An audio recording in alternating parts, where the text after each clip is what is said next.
In Arabic, the name of Muhammad, Muhammad's got many names, but one of the most important names is Mustafa. Mustafa in Arabic means he who was selected. And the idea is that since the time of Adam, the first human being, God selected from every generation the best of all the descendants of Adam. So there was some kind of natural selection, one generation after the other.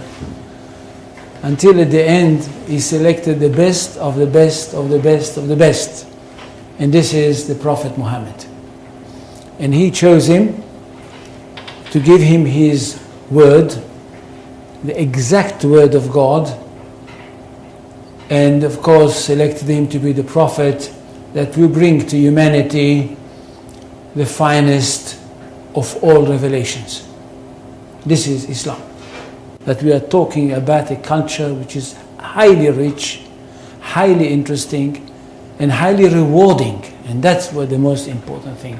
It's highly rewarding because it basically, for the ordinary person, it's a very, very simple religion. I'm not talking about philosophers, I'm not talking about academicians, I'm not talking about the great theologians, I'm talking about the simple person for whom Islam is the most rewarding of all religions.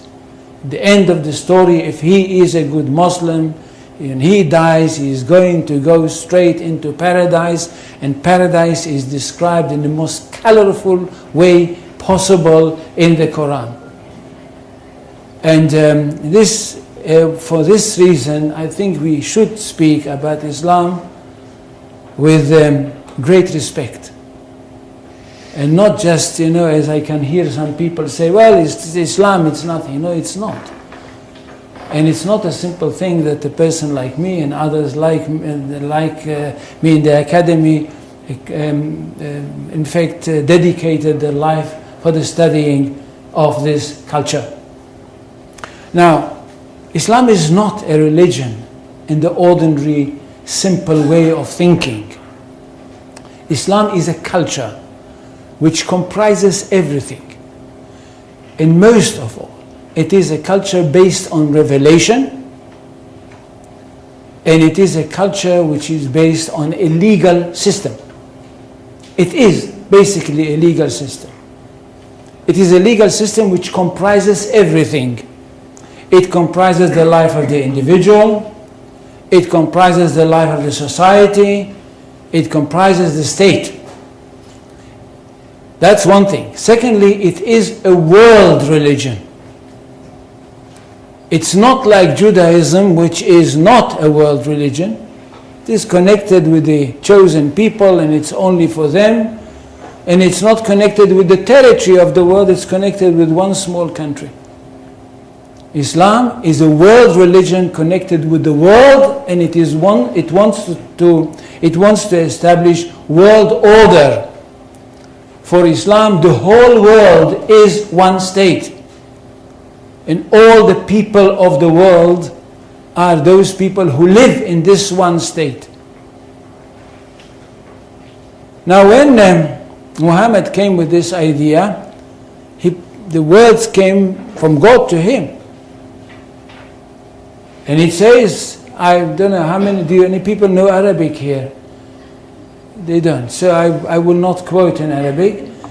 In Surah 61, verses 11-13, we hear that God sent Muhammad with the true religion, with the right message, with the right path, in order that it should overcome all the other religions.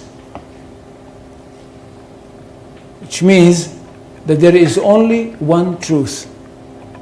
Jews and Christians, which are called the people of the book, had once their own truth, but they were not a very good custodians, and they falsified their books.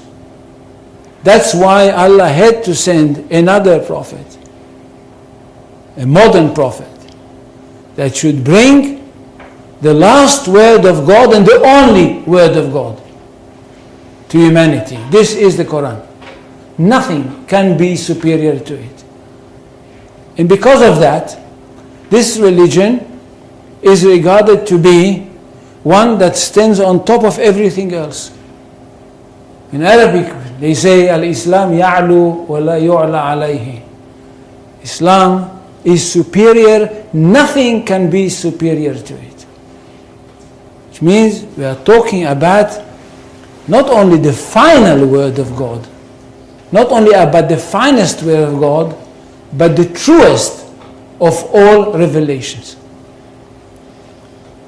Now what does the community have to do? The community of the believers.